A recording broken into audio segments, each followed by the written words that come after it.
Muchísimas bendiciones para todos. El Señor les continúe bendiciendo. Hoy tenemos la cuarta entrega de Si hijos, herederos. Si hijos, herederos. Sin más preámbulos, pidámosle a Dios su dirección y que nos guíe en esta instrucción, en esta entrega del día de hoy. Padre Santo, te damos gracias porque nos sentimos alegres, Señor, de estar en tu presencia. Tu palabra dice: mirar cuán bueno, cuán delicioso es habitar los hermanos juntos en armonía, porque allí tú envías bendición y vida eterna. Gracias también porque tu palabra nos dice que en tu presencia hay plenitud de gozo, delicias a tu diestra para siempre. Así nos hemos gozado en la alabanza, en la administración, Señor, de los cánticos espirituales hacia tu presencia y tu santo nombre. Pero también nos es necesario, Señor, la impartición de tu palabra, la revelación de tu verdad, y por eso sabemos que tenemos la imperiosa necesidad de tu dirección, porque solo tú eres quien glorifica al Padre y al Hijo, Espíritu Santo. Instrúyenos, enséñanos, háblanos, sé tú nuestro pastor y maestro durante esta enseñanza, y siempre te lo pedimos, Padre, en el nombre de Jesús. Amén y amén. Desde el pasaje base vamos a comenzar. Le digo base porque es el que nos dio origen a este estudio. La primera de Juan, capítulo 3, versículo 1, dice la palabra de Dios: miren cuál amor nos ha dado el Padre para que seamos llamados hijos de Dios. Miren cuál amor nos ha dado el Padre para que seamos llamados hijos de Dios. Por esto el mundo no nos conoce, porque no lo conoció a Él. Por eso el mundo no nos conoce.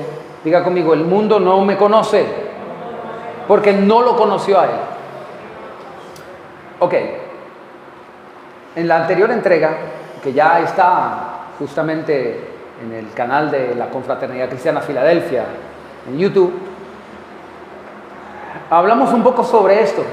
El resultado por el cual la gente del mundo no nos conoce a nosotros, es porque no conoce a Dios. Mire que el conocimiento hacia nosotros se deriva del conocimiento que no se tiene hacia Dios. No nos conocen porque no conocen a Dios. ¿Por qué el pasaje no dice sencillamente no conocen a Dios? ¿Por qué dice que no nos conocen a nosotros? Porque no conocen a Dios. Algo que que hemos venido aclarando allí, y es que el conocimiento de mí mismo deriva de lo que yo conozco de Dios. El mundo no me conoce porque no conoce a Dios. Pero si yo no me conozco tampoco es porque tengo en dudas qué tanto estoy conociendo de Dios. Ahora hacíamos una proclamación mediante la alabanza. Decíamos que alabemos al Rey de Reyes y al Señor de Señores. Esa es una proclamación que evidentemente tiene que ver con la exaltación de Dios, pero incluye un conocimiento de quién es Dios y al mismo tiempo de quiénes somos nosotros. Él es el Rey de Langarutos, el Rey de Incapaces, el Rey de Reyes. Entonces, ¿por qué me considero un langaruto? ¿Por qué me considero un incapaz? ¿Por qué digo yo no sirvo? ¿Por qué digo yo no valgo? Porque no me conozco a mí bien como soy, porque no lo conozco a Él de lo que Él ha hecho conmigo. El mundo no me conoce porque no lo conoce a Él. ¿Qué tanto te conoces tú? De lo que te conoces tú deriva lo que conoces de Él. No puedes decir que no vales, no puedes decir que no sirves, no puedes decir que no eres nadie, porque eso sería contradecir lo que Él hizo. Y contradecir lo que Él hizo solamente se hace cuando uno no lo conoce a Él. En la medida que lo conozco, me conozco. Diga conmigo: en la medida que lo conozco, me conozco. Esto nos da valor. Y es el valor que Jesús nos dio. Así que no permita que nadie, diga conmigo nadie, ya iba a decir nadie, ¿no? No permita que nadie diga lo contrario de ti, porque lo que Dios ha dicho de ti, lo escribió con sangre en la cruz. No hay nada, ningún concepto, ningún criterio de absolutamente nadie, diga conmigo nadie, que pueda cambiar eso, ni el tuyo, ni lo que tú pienses de ti, ni lo que alguien dijo de ti. Hay gente que ha tirado a la basura toda una existencia, toda una vida. Se han suicidado, se han matado porque alguien les dijo sencillamente que no valían la pena, que no servían, que eran unos buenos para nada. Y anularon su vida. Cuando hubo alguien que vino a entregarlo todo en la cruz, que dejó todo en el cielo, para darnos el valor que tenemos que conocer en Dios que tenemos. Diga el que está a su lado, ¿captas, capullo? Acompáñeme por favor a hacer una lectura en el libro de Números. Números capítulo 11. Vamos a leer del versículo 1 hasta el 23. Tal vez es un poco extenso la lectura, pero es importante. Diga conmigo, somos llamados a posicionarnos para ser posesionados. Posicionar y posesionar son dos palabras diferentes. Posición y posesión. Posición y posesión. Soy llamado a ser posicionado, posición, para ser posesionado, posesión. Diga conmigo, primero está la posición, después la posesión.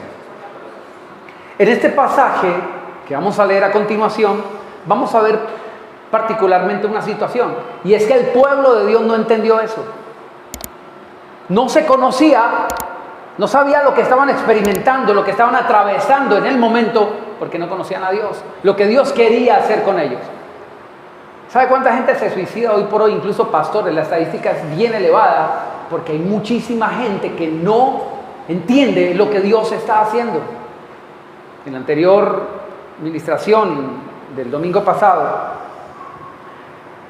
cantábamos una canción de Dani Berríos. La gente necesita entender lo que Dios está hablando. Cuando Él levanta sus manos, es porque, cuando Él queda en silencio, es porque está trabajando.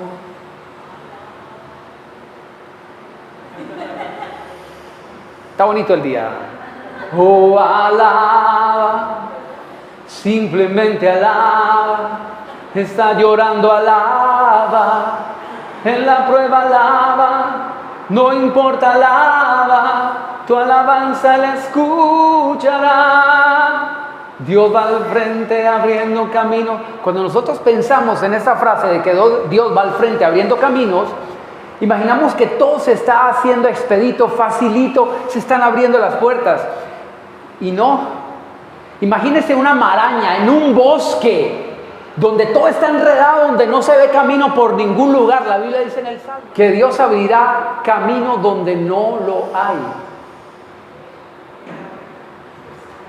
Entonces parece que todo fuera expedito y de aquí voy caminando y qué alegría, tengo el horizonte claro. No. Imagínese usted en medio del Amazonas, en una selva espesa, virgen. Usted no sabe para dónde coger, ni siquiera ve el cielo. Los árboles son... ¡Wow! ¿Cuántos han ido al Amazonas? Una experiencia única. Cuando tú estás en medio de la selva, tú no ves ni siquiera el cielo.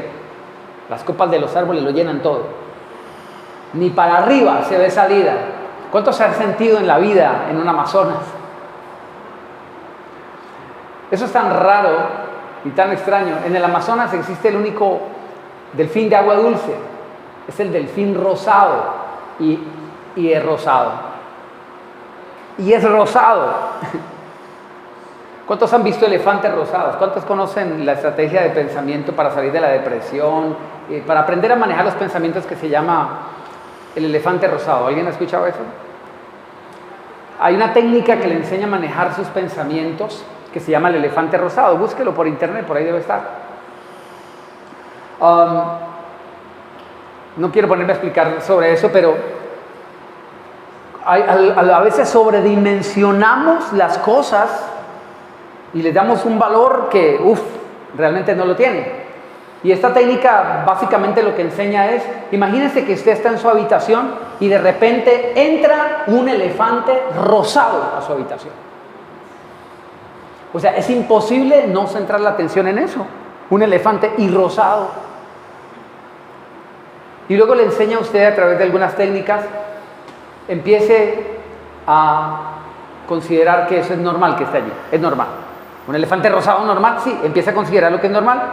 Y quítele la atención, ahí está en la pieza, como si fuera su gato, como si fuera su perro, como si fuera, qué sé yo, otro animalito más allí. Usted lo mira por un momento, le llama la atención, pero ya. O sea, quítele la importancia y el enfoque que le está dando a eso y enfóquese en lo que realmente importa. Es un ejercicio que los terapeutas usan. Me han contado, ¿no? Yo no he sido terapiado. Volviendo a lo del delfín rosado, es algo tan extraño que en la selva puede aparecer, en medio de la selva, en un río, agua dulce, un delfín rosado. Existe el delfín rosado en el Amazonas, río Amazonas. O sea, pasan cosas que usted no espera. Cuando nos sentimos en medio de esa maraña, de ese bosque inhóspito, puede que aparezcan seres que usted jamás pensó que estarían allí. ¿Cuántos saben de lo que estoy hablando? Como dice alguien por allí, tras de gordo hinchado. A veces las cosas se van poniendo difíciles y resulta otra cosa, y luego otra cosa, y luego otra cosa, y luego otra cosa. Delfines rosados aparecen por donde uno no espera. ¿Y por qué pasa esto? ¿Por qué sucede esto? Dice uno. ¿Sabe? A veces cuando se pone difícil incluso mirar al cielo, porque la maraña es muy espesa, nos queda cerrar los ojos naturales y abrirlos de la fe. Escuchen, la Biblia dice que nosotros no andamos por vista, sino por fe. El si no nos está aclarando algo. No andamos por vista, sino por fe. No significa que andamos con los ojos cerrados, sino con el mejor ojo que existe para ver, que es la fe. Porque tiene una proyección mayor, donde no se ve con los ojos naturales, se puede ver con el ojo principal, que es el de la fe. Y no estoy hablando de chakras ni el tercer ojo. No falta el que lo relacione con ese aspecto, pero no. La fe es la manera, la perspectiva que Dios me ha otorgado de la vida. ¿Y usted qué cree? ¿Qué perspectiva tiene Dios respecto a la vida? Él es el autor de la vida. En pocas palabras, permítame decirlo en castellano. Si usted tiene fe, la tiene clara, brother. La tiene clara. Entiende lo que Dios está haciendo. Pero en este pasaje que vamos a estudiar ya casi, nos muestra que la gente que no tenía claro quién era, tampoco tenía claro quién era Dios. Y como no tenían claro quién era Dios, no tenían ni idea lo que Dios quería hacer con ellos. Mi posición determina mi posesión. ¿Quién soy en Dios? ¿Quién soy? Leamos ahora sí. Números capítulo 11, versículo 1. Aconteció que el pueblo se quejó. Diga conmigo, Dios espera alabanza y no quejabanza. Aconteció que el pueblo se quejó a oídos del Señor y lo oyó el Señor. ¿Escucha Dios las quejas? ¿Le agradan? Es diferente. Hay gente que piensa, porque como no tiene fe o se le está acabando la fe, piensa que alabar a Dios, que creer en Él, que confiar en Él, que proclamar sus promesas no funciona. Entonces llega el momento donde se desespera, donde manifiesta su fe perdida y empiezan a quejarse. Señor, no tienes cuidado, ¿qué tal cosa? No tienes cuidado. Miremos cuál es la opinión de Dios respecto a la queja. Viene a la mente en ese momento un pasaje donde el Señor Jesucristo se refirió frente a esta actitud con la siguiente expresión: generación incrédula y perversa, ¿hasta cuándo he de estar entre ustedes? ¿Hasta cuándo les he de soportar? ¿Qué? ¿Sabías eso? Cuando el Señor Jesús le llevaron a una persona enferma y no pudieron los discípulos sanarle, el Señor Jesús ante la falta de fe expresó esto: generación incrédula y perversa. No tengo el tiempo para explicar esto porque lleva muchas aristas allí, pero dejemos claro solamente esto. El Señor a renglón seguido dijo: ¿hasta cuándo he de estar entre ustedes? ¿Hasta cuándo les he de soportar? Dios escucha la queja y la soporta por amor y misericordia. Pero una cosa es tener una relación donde uno es soportado, que se lo aguanten, y otra cosa es tener una relación en la que hay un vínculo de amor y hay un vínculo en el que hay gracia, en la que, como dijo el Padre del Hijo de nuestro Señor Jesucristo, este es mi Hijo amado, en quien tengo todas mis complacencias. ¿Complacencias o soportado? La Biblia dice que sin fe es imposible agradar a Dios. Entonces la vida de fe es la vida que a Dios le agrada. Entonces, ¿cuál es la vida que a Dios le agrada? No que esté en medio de un bosque marañoso como el Amazonas, sino la perspectiva que yo tengo en ese mismo escenario. La de otros es decir: Señor, ¿qué quieres hacer conmigo? ¿Para qué me traes aquí? ¿Para acabarme? ¿Ves que mi fe está a punto de colapsar, Señor? En vez de ayudarme a tener fe, me está llevando a un escenario donde la voy a perder. No. La perspectiva incorrecta me niega la posesión correcta. No andamos por vista.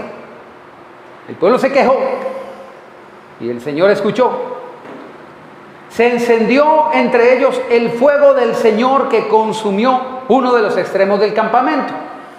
El pueblo de Israel estaba alrededor de un lugar que se llamaba el tabernáculo de reunión, que era el lugar literal donde Dios se manifestaba su gloria. Ahí estaba Moisés, que escuchaba a Dios y le hablaba al pueblo de parte de Dios. Y alrededor de ese tabernáculo, de ese lugar sagrado, donde se reunía Moisés con Dios y hablaba al pueblo y ofrecían sus sacrificios, estaban las carpas, un campamento, las tiendas de campaña, digámoslo así. El pueblo era itinerante en ese tiempo, iba de un lugar hacia otro en busca de algo que se llamaba la tierra prometida. Estaban en un desierto y la Biblia dice que empezó a extenderse un fuego de Dios. Eso es un juicio. Por eso la Biblia habla de la prueba como un fuego. La Biblia dice el fuego de la prueba. A veces nos viene fuego por tanta queja. O sea, si queremos disminuir un poquito las pruebas, dejemos de quejarnos. Diga conmigo: alabanza, no quejabanza. Hay que aprender a ser agradecidos. Y esto no es un ritual que simplemente la repetición inerte de palabras sin profundidad espiritual en el interior. Decir gracias, Señor, gracias. Es como andarle diciendo ahí, como dicen por allí algunos, de labios para afuera: Dios, gracias. Es sincero. Hay que entender de lo que se trata. No me conozco si no lo conozco. Yo sé que Dios es bueno. Yo sé que Dios es perfecto. Yo sé que Dios tiene un plan extremadamente maravilloso. La Biblia dice que cosas que ojo no vio, ni oído oyó, ni han subido a la mente, al corazón del hombre, son las que el Dios Todopoderoso tiene preparados para los que le aman. La Biblia dice que Dios nos va a dar mucho más abundantemente de lo que pedimos o entendemos. Si usted tiene un plan, ¿cuántos son ambiciosos para soñar? Excelente, eso está muy bien. Dios te va a sorprender. Te vas a quedar literal con la boca abierta porque Dios te va a dar mucho más de todo lo que planeaste. Y si tú crees que tenías sueños grandes, Dios tiene respuestas muchísimo más gigantes. Siempre nos va a sorprender. Siempre. Pero para eso tiene que llevarnos en un proceso. La pregunta es: ¿cómo estoy yo en ese proceso? Solo lleno de queja y de queja y de queja y alabo a Dios en la iglesia. Pero mientras estoy viviendo la situación, estoy maldiciendo. Estoy quejándome de todo y por todo. El fuego persigue la queja. Diga conmigo, el fuego persigue la queja. Donde hay combustible, nos va a seguir el fuego.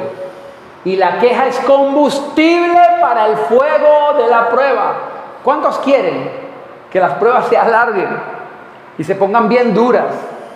Entonces vamos a ponerle freno a la boca, al combustible para la prueba, para la dificultad, para la ira de Dios, es la queja.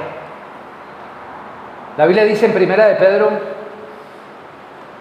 capítulo 3, que si alguien quiere amar la vida y ver días buenos, refrene su lengua del mal y sus labios no hablen engaño. Refrene la lengua del mal. Lo que tú vives está muy ligado a lo que tú hablas y a lo que dejas de decir. ¿Ok? Ahora sí, después de esta breve introducción vamos a comenzar con el mensaje. Versículo 1 todavía. Y faltan 23.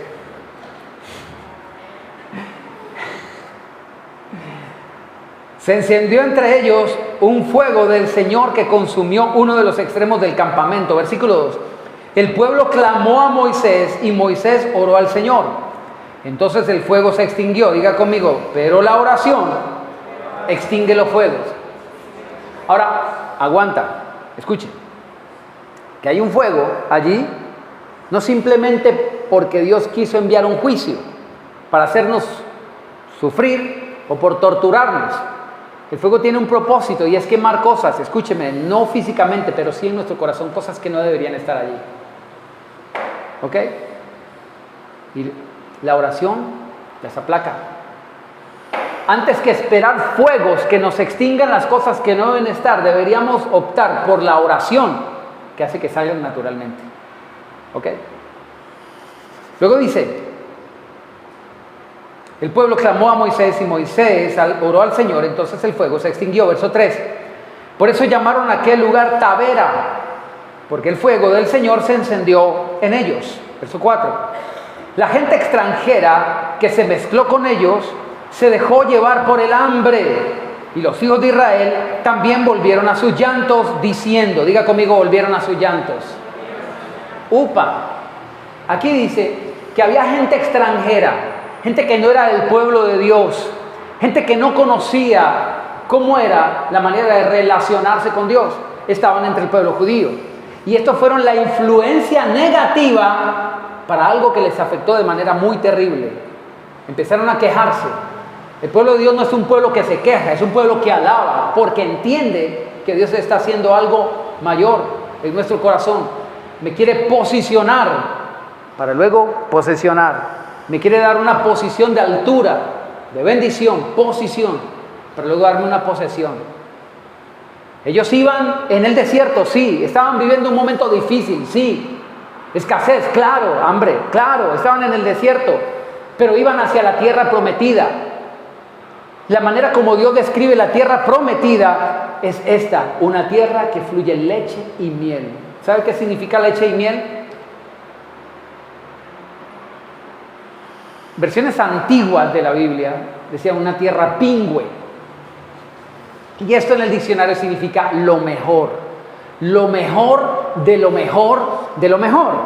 Si usted ha tenido un pensamiento, un plan, un sueño, un anhelo, y Dios te va a sorprender, entonces imagínese cómo será lo que Dios te quiere dar.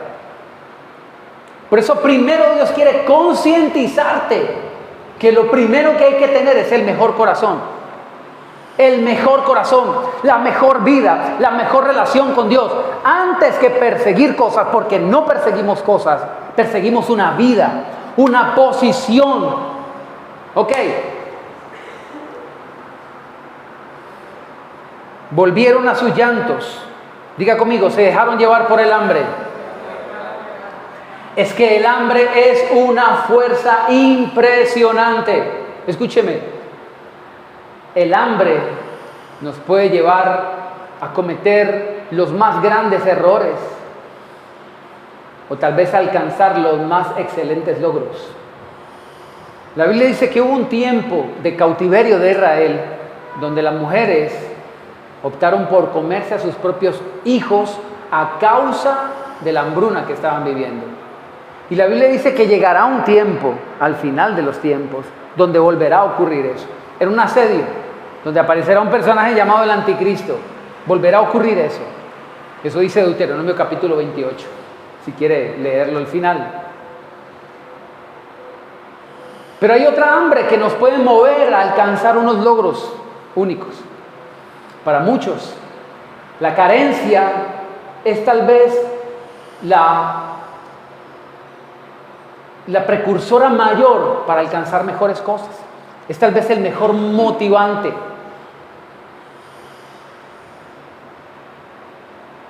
Le llaman hambre no solamente a la carencia al deseo de tener alimentos en el vientre. Le llaman hambre a una ambición sana, a un deseo ferviente. La pregunta es, ¿cuánto tú amas? ¿Cuánta hambre tienes de esa posición a la que Dios quiere sublimarte, llevarte, exaltarte? ¿Cuánta hambre tienes? De eso se trata. Esa posición que Dios quiere darte se trata de tener el carácter de Jesús. Por eso Dios te dice, no odies como los demás odian. Perdona incluso a tus enemigos, ámalos. Coloca la otra mejilla. Porque te quiere poner en una posición para darte una posesión mejor de lo que tú piensas o crees. Aquí Dios lo que estaba haciendo es formando al pueblo, pero el pueblo no entendía y empezaron a dejarse llevar por su hambre y dejarse llevar por gente que no conoce a Dios y los sonsacaron, como dicen por acá en Colombia. Versículo diciendo, ¿quién nos dará de comer carne? Versículo 4 al final, ¿quién nos diera a comer carne? ¿Por qué vino esta petición de comer carne? Sigamos leyendo. Versículo 5. Nos acordamos del pescado que comíamos en Egipto, de balde, de los pepinos, de los melones, de los puerros, de las cebollas y los ajos. Oiga, puro condimento. Solo un alimento. No, en serio. Solo un alimento. Pero lo demás, puros condimentos. Es que ahora les tocó vivir a dieta de una comida insípida. Pero una comida que la Biblia le llama en otro pasaje pan del cielo. Pero aquí hay un contraste que Dios quiere mostrarnos. Y es en el versículo 5 comenzando, dice, nos acordamos del pescado que comíamos en Egipto. Y de ese paladar gustoso que manteníamos en esa tierra, que ya la estaban haciendo casi bendita, simplemente por los sabores que experimentaban al puerro, al perejil, al orégano, ayúdenme, al ajo, ¿a la qué? A la pimienta. Ayúdame. Uy, ya el hombre ya parece Ratatouille, ya hace así, ya se transportó. Ah, experto chef, créame. Ah, papá. Y yo le enseñé. Y se saboreaban, imagínense esta gente en medio del desierto como usted ahorita a esta hora, son las 12, van a ser las 12 de mediodía. Y yo empiezo a hablarles, imagínense, por ejemplo, no sé, de una costilla ahumada, de una bandeja paisa, de un sancocho de ginebra.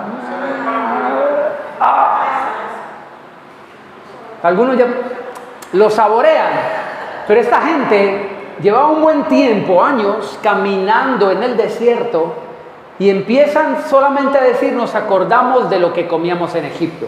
Pare, en Egipto eran esclavos. Si usted conoce la historia bíblica, ¿cuántos se vieron la película de Moisés? Aunque sea en Semana Santa. Mejor sería estudiar la historia de Moisés, Génesis, Éxodo, Levítico, ok. Pero en la película Moisés se muestra que un pueblo era muy bendecido, por allá en Egipto, se hizo muy fuerte, muy poderoso, y un rey de Egipto dijo, no, este pueblo está siendo más poderoso que nosotros, después nos van a dominar, vamos a hacerlos esclavos. Y los esclavizaron durante 430 años.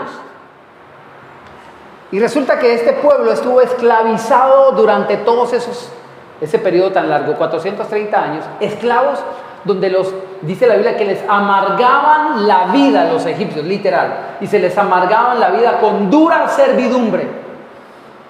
Y Dios en su bondad vio que eran esclavos y los quiso liberar de esa vida y envió a un caudillo, un libertador llamado Moisés para que los sacara de allí, de la tierra de Egipto, y lo llevara a una tierra que la Biblia le llama tierra prometida, tierra que fluye leche y miel, lo mejor de lo mejor, de lo mejor, de lo mejor. Pero tenían que hacer un tránsito, diga conmigo tránsito, de un lugar a otro, de la esclavitud a la tierra prometida, y el único lugar es el desierto del Negev. Y pasaron por allí. Era un periodo corto, eventualmente corto, que deberían transitar, pero ellos se demoraron muchísimos años por falta de fe. Y resulta que allí, en el desierto, como están pasando una prueba, como no comían lo que estaban comiendo anteriormente y estaban mirando hacia atrás lo que hacían en Egipto, en vez de lo que iban a comer hacia adelante. En vez de decir esto que estoy comiendo ahora, este pan simple que me toca comer ahora, es momentáneo porque voy a comer de lo mejor. Dios dice, te daré lo mejor del trigo, de la miel, de la cebada te daré. Te daré lo mejor, lo mejor. ¿Por qué no confiar? Y estos empezaron a provocar a la ira de Dios, provocar la ira de Dios, porque no entendieron el propósito ni el plan. Empezaron a quejarse. Y empezaron a hablar de las especias porque es lo que le daba el sabor. Sencillamente estaban ahí babeando de las cosas que sencillamente los estaba enajenando, es decir, le estaba nublando la mente porque no podían ver que allá eran esclavos. ¿Qué anhelamos en la vida? Con sabores que sencillamente nos presenta el mundo para que degustemos algo de momento temporal, pero siendo esclavos ¿de qué? ¿A qué precio? Versículo 6. Ahora nuestra alma se seca, pues nada, sino este maná ven nuestros ojos. La Biblia dice que Dios les hizo descender un pan del cielo que se llamaba maná, que era, aquí lo describe, aquí más adelante dice, versículo 7. El maná era como una, para que usted sepa, ¿cuántos no saben lo que es el maná y cómo era? Aquí se lo dice, se lo explica claramente para que tenga una idea muy diáfana de lo que es el maná. Mire, aquí lo explica, versículo 7. El maná era como una semilla de culantro y su color como el olor del bedelio. Ahora ya sabe cómo era el maná. Versículo 8. El pueblo, culantro es cilantro y el bedelio es una piedra, las gemas, las piedras preciosas, ¿sí? Entonces se asemejaba como a eso. Dios les había dado esa bendición que caía como el rocío, decía la Biblia, y lo tomaban y lo podían comer. Ellos estaban cansados de lo que Dios les estaba dando. Ojo que a veces el cansancio nos lleva a la queja. Mucha gente por el cansancio deja todo atrás, renuncia y dice, ya no quiero seguir con esto, estoy cansado. No renuncie, no renuncie. Vea, si usted está cansado, descanse. ¿Ya? ¿En serio? Es que hay gente que dice, yo ya no puedo más con esto, estoy cansado. Tome aire, descanse. Pero no renuncie, no vuelva atrás. ¿Cuántos han visto esa imagen de alguien que está picando en la montaña y dice renuncio, suelta la pica allí y se va? Y la imagen muestra que solamente a unos centímetros está la veta de oro de las piedras. Es así, la fe es así. Mire, tenemos esto como una evidencia de algo real. Si hay una veta, si hay una riqueza, si hay una bendición, porque Dios la prometió. No estamos persiguiendo invisibles, es real su bendición, salúdela. La Biblia dice en Hebreos que el pueblo estaba saludando su bendición, saludando su bendición. Salude su bendición, véala desde lejos, dele la bienvenida.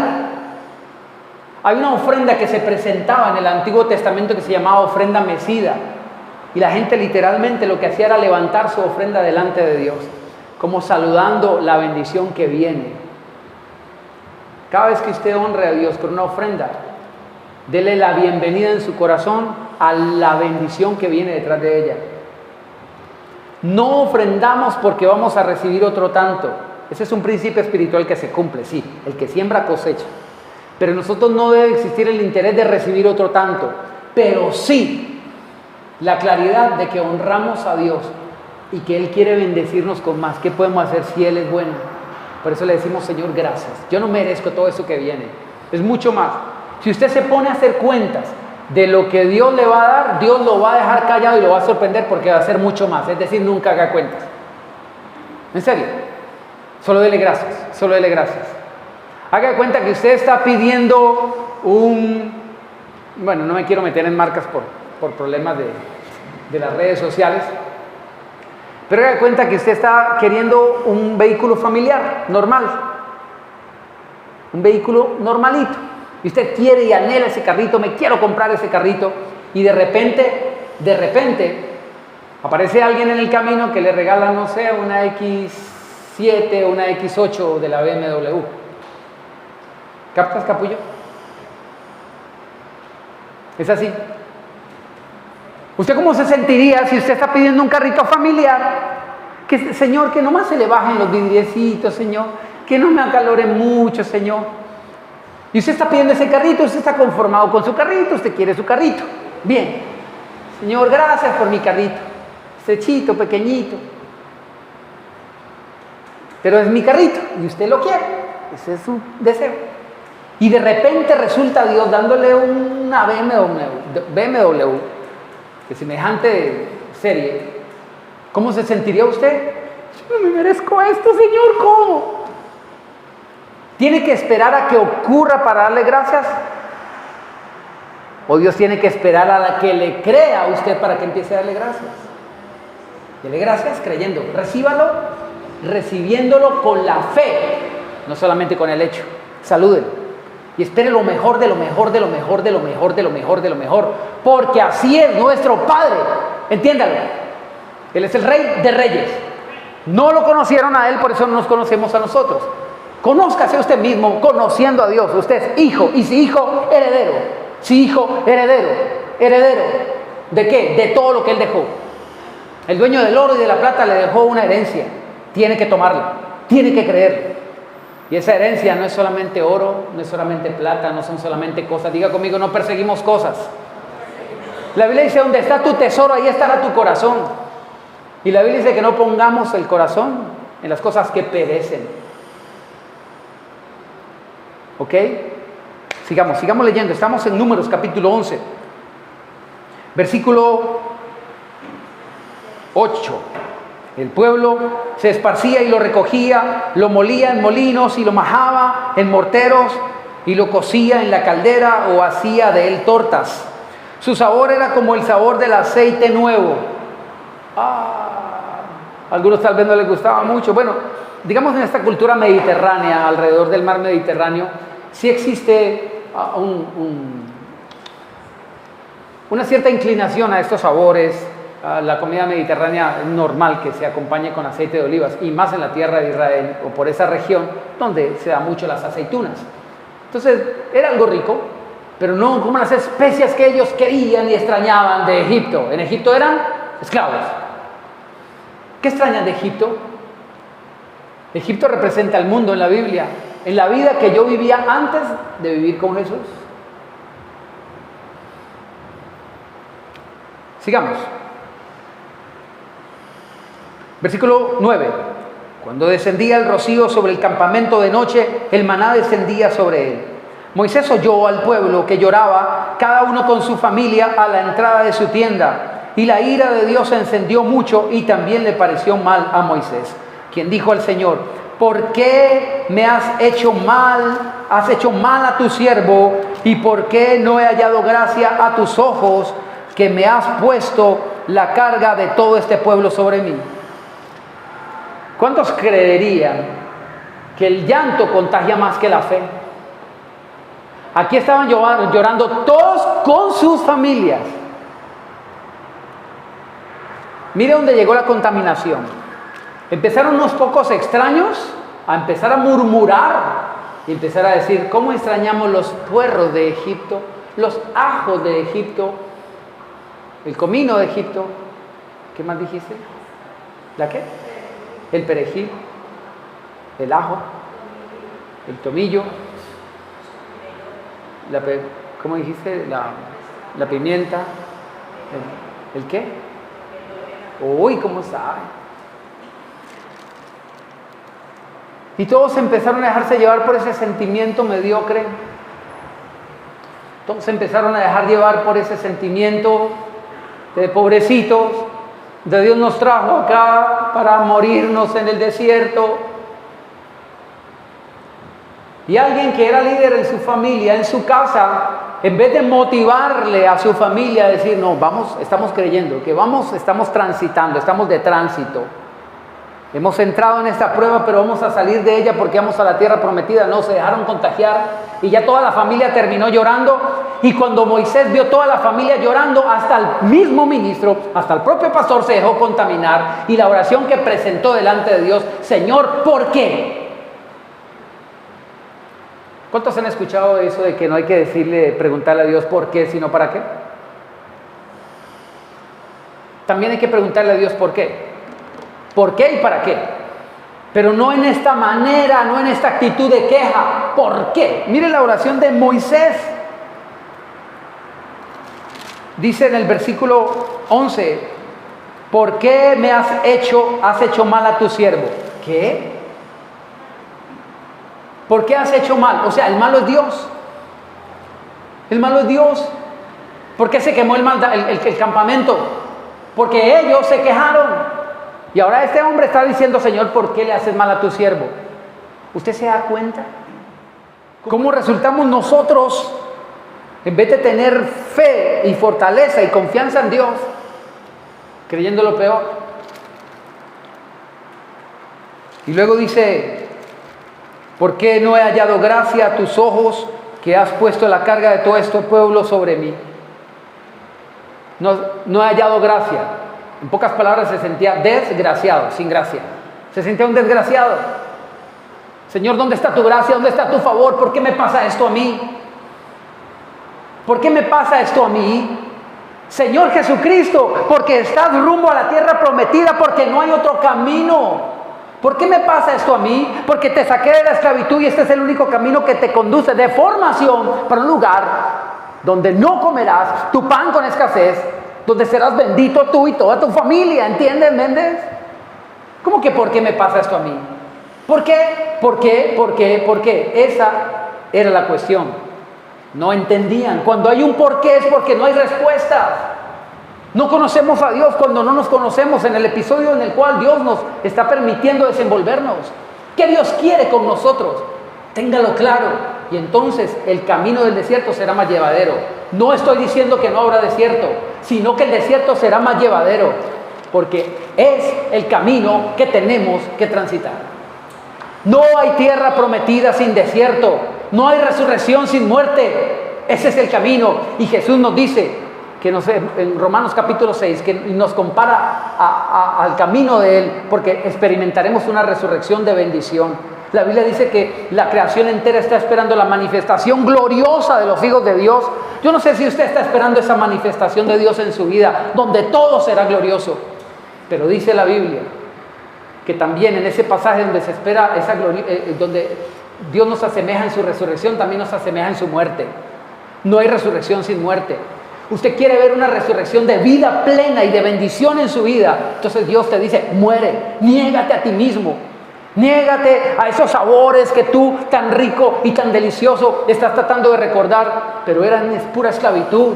Muere al mundo, a las cosas que tú creías que eran maravillosas y fabulosas. Muere a eso y empieza a considerar que la vida de Dios es realmente maravillosa, extraordinaria, porque no solamente llena tu vientre y tal vez no te da el mejor gusto en el paladar, a tu parecer, pero hace parte del proceso en el cual tú te vas a deleitar completamente cuando experimente la tierra prometida. Versículo 12.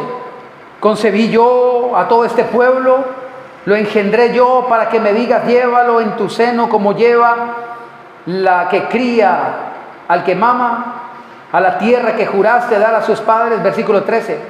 ¿De dónde conseguiré yo carne para dar a todo este pueblo? Porque vienen a mí llorando y diciendo, danos carne para comer. Versículo 14. No puedo yo solo soportar a todo este pueblo. Diga conmigo, soportar. Es una carga demasiado pesada para mí, está hablando Moisés en oración. Versículo 15. Y si así vas a hacer tú conmigo, te ruego que me des muerte. Vea esta oración. ¿Cómo comenzó Moisés? Orando, Señor, por este pueblo, calma el fuego que empezó. Y luego la oración de este hombre fue, Señor, mátame. Moisés. ¿Qué puede hacer el pesimismo? ¿Qué puede hacer la negatividad? Vamos a hablar clarito. La falta de fe. ¿Por dónde viene la fe? Bien dice la Biblia. Exacto, muy bien. La fe viene por ver Pedro el escamoso. Muy bien. La fe viene por ver el desafío. Muy bien. ¿Por qué viene la fe? Por el oír la palabra, por el oír la palabra. ¿Por qué nos falta fe? Porque no oímos la palabra. ¿Qué será que no tengo fe, pastor? Ore para que yo tenga más fe. Congréguese. Congréguese. Sencillo.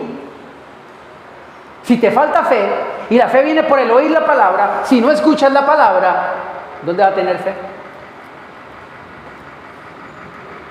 Y entonces, todo esto fue una situación tan terrible y tan angustiosa que llevaron a una angostura al propio ministro. Señor, si a esto me trajiste aquí, mátame, acabe conmigo. Oiga, hasta el que los guiaba perdió de vista el sentido y el propósito por el cual Dios los había traído. Te ruego, Señor, que me des muerte si he hallado gracia a tus ojos para que yo no vea mi mal. ¿No será que aquí Moisés pidió no entrar a la tierra prometida? ¿Cuántos saben que Moisés no entró a la tierra prometida y se murió sin poder entrar? Para que yo no vea mi mal. El bien de Dios era que Moisés y toda la gente entrara en la tierra prometida, una tierra de bendición. ¿Eso era un mal? Este hombre Moisés había sacado de su mente y de su corazón la bendición. Eso no era un mal, eso era un bien. Ya lo había sacado de su corazón. Dijo, ¿cuál tierra prometida? Yo estoy aquí en el desierto para morirme, porque vea todo este poco de gente que me pone tanta presión. Soy un ser humano también. Y entonces, ¿y la fe? Señor, mátame para que yo no vea mi mal. ¿Mi mal? Porque más bien no te dejo vivo para que veas tu bien. ¿Cómo no podía entender eso? Porque a veces hacemos más oído, y esto para ministros también. A veces hacemos más oído a lo que la gente dice, o lo que la gente no dice, o hace o no hace, a lo que Dios establece. Cuando Jesús habló un día, le dijo a sus discípulos, ustedes me van a dejar solito, pero yo solito no estoy, porque el Padre siempre está conmigo. Alguien le dijo cuando escuchó al Señor Jesús predicar, Señor, dura es esta palabra, ¿quién la puede escuchar? ¿Quién la puede oír? Y el Señor dijo, el Espíritu es el que da vida, la carne para nada aprovecha. Las palabras que yo les hablo son espíritu y son vida. Y dice la Biblia que a partir de ese momento muchos, ¿cuántos? Muchos de sus discípulos dejaron de seguirle. Y el Señor se fue detrás y dijo, no muchachos, perdónenme, por favor, no quise decir eso, entiéndame, compréndanme, por favor, la verdad, no me hice entender. ¿Cierto? No. A ellos lo único que les interesaba es que hubiese alguien que le pudiera escuchar la palabra. A ellos no les importaba la palabra que tuviera el Señor. Siendo el Señor Jesucristo, le dijeron, Señor, dura es esta palabra, ¿quién la puede oír? No le dijeron, Señor, gracias por predicarnos la palabra de verdad, sino dijo, Señor, mira lo que estás hablando, no la puede mucha gente oír. Hay mucha gente que no puede escuchar esto, nos importa la cantidad de gente, no que tú estés predicando. Hello. ¿Qué nos importa realmente? ¿Sabe? No me importa cuánta gente esté diciendo, el sabor de los ajos será más o menos así, el sabor de los puerros será así. ¿Usted se acuerda cuando comíamos en esas viandas de lata todas asquerosas porque éramos esclavos? No me importa eso. Yo solamente quiero recordar el sabor de la cebollita en el arrocito y el chimichurri. ¿Qué me importa eso? Fui esclavo. ¿Por qué, si tengo la capacidad de traer al recuerdo esos pensamientos de esas comedias ricas, por qué no voy a tener la capacidad de imaginarme los mejores restaurantes de la tierra prometida? ¿Ah? Deje de llorar por lo que vivió y empiece a proyectarse con una tabla de quesos en una de las islas griegas o en un yate en el Mediterráneo. Yo ya me vi. ¿Sabe qué hacemos? Decidimos aferrarnos a una estructura no de vida, sino de muerte, en vez de aferrarnos a la nueva criatura que Dios está formando, proyectarnos con una visión clara. Dios es Dios, punto. Dios es Dios, Dios no miente. Tenga fe, tenga fe, tenga fe, tenga fe. Así no vea nada, así se sienta en la maleza, así siga viendo sillas vacías. Esto es temporal, esto es temporal. Yo sé dónde Dios va a llevar la Confraternidad Cristiana Filadelfia. No me importan los olores que vienen por ahí alrededor, no me importa. No me importa, es que fulano, qué sé yo, hizo tal cosa, hizo tal otra.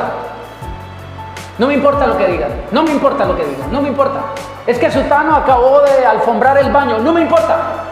No me importa. ¿En serio? No me importa.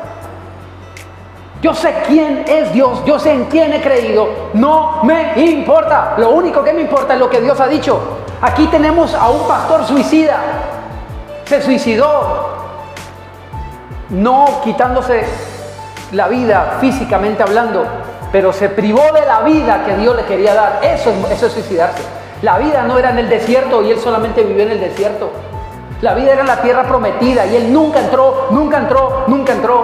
Pero aquí había un poco de gente, y esto ya para la siguiente entrega, que tampoco entraron, porque no los acompañó el espíritu correcto, que solamente estaban viendo lo que sus ojos veían, pero nosotros no caminamos por vista, sino por fe, Tengo que dejarlo aquí por cuestión de tiempo, y le pido por favor, si usted quiere seguir la línea de continuación de esta palabra, no se pierda la siguiente enseñanza el próximo domingo, aquí de manera presencial, en la Confraternidad Cristiana Filadelfia, ciudad Cali, Colombia, y las personas que nos siguen desde otros lugares, el siguiente domingo estará ya disponible aquí también en YouTube esta continuación de Si Hijos Herederos. Muchísimas bendiciones.